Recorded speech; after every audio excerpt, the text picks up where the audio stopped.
exactly. You understand. It's been a journey. So, hi, I'm Victoria Williams. I am the mental health clinician slash crisis co-responder with Brookhaven Police Department. I started as a mobile crisis clinician with a company called Behavioral Health Link, where we would go out in the community and it would be myself and an assistant or co-responder that would go out and just see people when they were having any suicidal, homicidal ideations and things of that nature. And then we started a collaborative with Brookhaven in 2020 after all the riots and everything, after the George Floyd protest. We began to bring in other clinicians. So there were 5 of us, Monday through Friday, 12 to 8 p.m. And so that was kind of my introduction with Brookhaven. And it was really good. And so I loved it. But soon after, a lot of my other friends and colleagues decided that they wanted to go into private practice. And so then I became the only clinician that was available to do the job. And so in July of 2022, I was asked by now Captain Ayana to come on at a full-time basis for Brookhaven to do the position. So the process of a call here at Brookhaven, the officers will receive the 911 call. Once they get to the call and they see what's going on and they've checked out everything, if it's something that's mental health in nature or substance abuse in nature, they will take it upon themselves to call me. And they'll give me a quick synopsis, the address, and then I'm on my way to them. Of course, the scene is safe before I can get there because that's their ultimate priority. And once I'm there in the space, I'm speaking with the person that is, of concern. I'm speaking with any support, family or friends that are there to try and get a better idea of how I can help them. It doesn't take me long to kind of figure out all that out because I do maybe a 20-30 question assessment, and then I'm able to decide what I think is going to be best for the individual. And sometimes I actually collaborate a lot. Well, not sometimes, I collaborate a lot with the officers about what can be done. And once we figure that out, then we go about getting that person to whatever treatment is necessary for them. So not only do I go out in the field, I also try to do what I can to maintain morale within the department. Our officers are usually tired and just overwhelmed by their days. And so the smaller things go a longer way. When I first started, they had asked me what I wanted to do and some of the initiatives I wanted. And I started a snack corner, a snack cabinet, where I just have a lot of different things that they can have throughout the day, where they're able to come in, grab a snack, and go into the jail, however many times they have to do that a day. Also, within the first year, I did like a department barbecue where we were able to just have everyone come together, all the different shifts come together. We had our chief and our lieutenants out barbecuing and on the grill. It was amazing. They were able to spend time together in smaller ways. I also go to a lot of the roll calls just to kind of talk to them and see how things are going. And doing the critical incident debriefs, just making sure that they're able to get out their frustrations from the different calls and what they're going through. There's just so many small things. And I know that sometimes I can even forget what I do, but trying to interact with them and having them interact with each other is the best thing for me. It helps out. It makes sure that they're able to just kind of talk things through. And they're able to feel more like a family, not like they're just coming to work. Force metrics came in handy with me when it comes to residents or clients that we see often. And so we had an individual, I'd seen her maybe once or twice. I'd had to do an involuntary commitment, and I just wanted to gather more information about her. A lot of the officers could give me information, but they couldn't tell me exactly how many times we'd seen her. So put her name into Force Metrics, and it comes up that we had seen her maybe 6 or 7 years at a time, and it was just consistent with almost the same behaviors and things of that nature. So it helped me with just understanding better the trends that we have with individuals that we're seeing, and just maybe some of the times of the year when we would see them. So that came in handy. And then also, anytime I can get on there and it helps me break down the days of the week and how many times we're seeing certain individuals in the community. It also breaks it down by beats.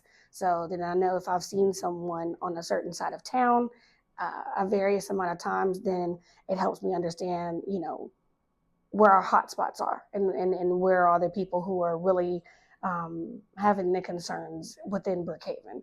And so those have been the blessings, I would say, to Force Metrics and being able to help me get a good depiction of what's going on with mental health in Brookhaven.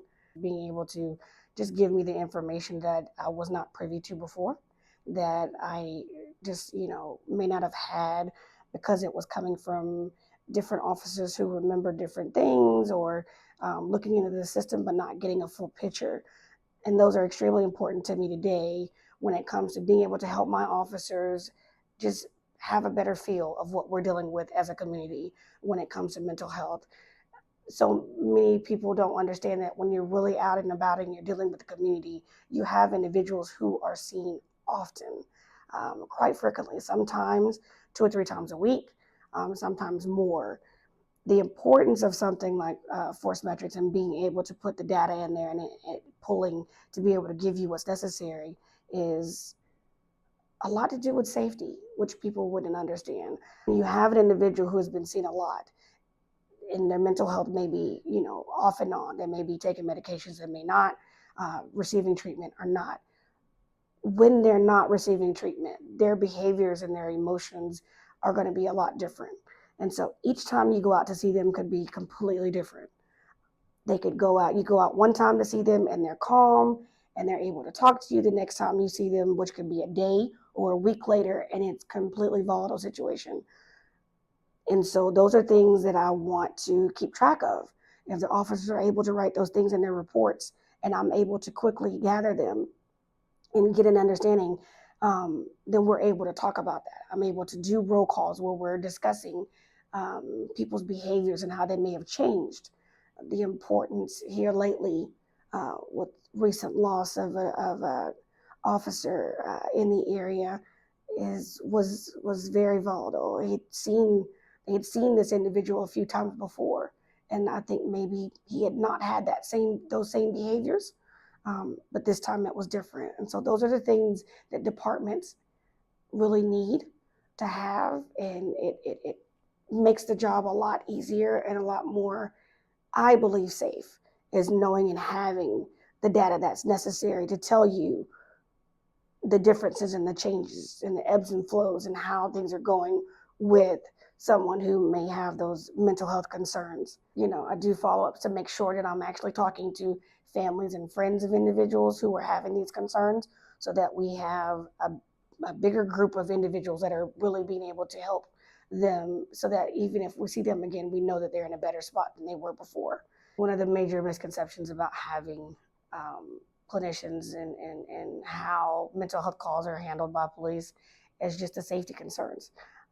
When we think about it, if you're out with an individual who is, having any kind of psychosis and they have a weapon in their hands, it probably may not be wise to have a clinician to go out and lead first, because we don't have weapons on us. We're not trained for that. And so having that officers there to kind of be that guide, that blockage, that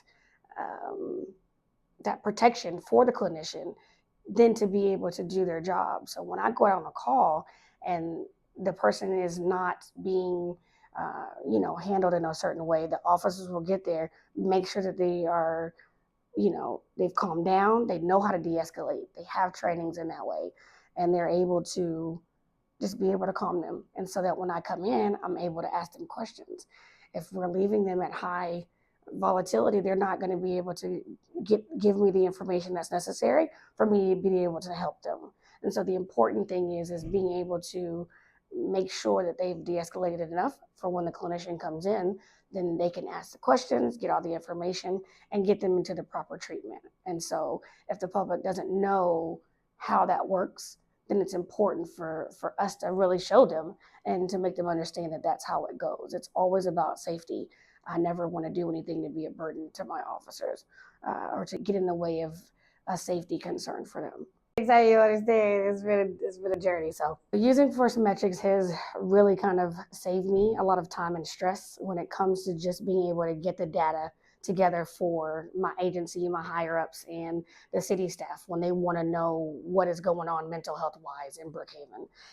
Before, with the system that we had, it was taking me weeks to just put everything together, to look up the names and the date of births and to make sure that I knew what day that I saw them on. When I get into Force Metrics, I don't have to do any of that. A lot of the times I can just put in a name in the search. It'll bring up every call that they've had, like ever.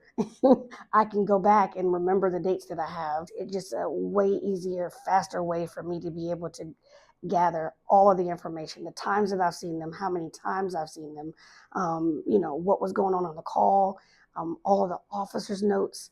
It just makes it so much, makes my days better. I don't know how else to put it. And it's been really good for me to be able to gather an extended period of time. So over a year, I was able to gather information a lot quicker than I would have on my other system, to be able to put that together in a PowerPoint presentation for my chief when he wants to know what our year looks like when it comes to mental health. What I would say on the outside, having mental health clinicians on staff is really for, I'm here to also protect our officers. They know what they see. They may not know the psych jargon. They may not be able to give you the Freudian, jargon that goes along with things, but they know what they see. They know when they see mental health concerns, and they know when they feel like there's certain things that are going on. And so if I'm there, I am just going on with what they know. And we discuss it and we talk about it. We help the person as best as we can. Inside, I'm here to mainly just make sure that they're okay. I don't circumvent our EAP, but if they need me for anything emotional, behavioral health wise, I'm here for that. To just encourage them to pay attention to when they may be overwhelmed and when they're stressed, and just talk to them about it, or to give a good laugh. I have this really funny laugh, so they love making me laugh all day. And so there's just certain things that having a clinician on staff makes things a little bit easier for them. It may take an adjustment because it's just someone that's new and they don't quite know who you are, what you're there to do. But if you have someone who's comfortable with officers, who understands the position and what they're needed for, then it works out pretty great. It's important for me to be a blessing to my officers and to the department, not a burden, not a hindrance, not someone who's here to check them on certain things that I feel they do or don't know. I just want to be someone who can assist them in their daily job, where I'm taking away a little bit of stress at a time, where I'm able to help them understand things better that they may not know, or I can make them laugh in any different situation, whether it's on scene or in the department. Just small ways. They go through so much, and I don't know that they've ever just really had time to sit and think about what it is that they do. And so I'm always there to make sure that I can alleviate some of that off of them on a daily basis. That's been the blessing of being able to be with them and to work so closely with them. Just try to do what I can to make their days better.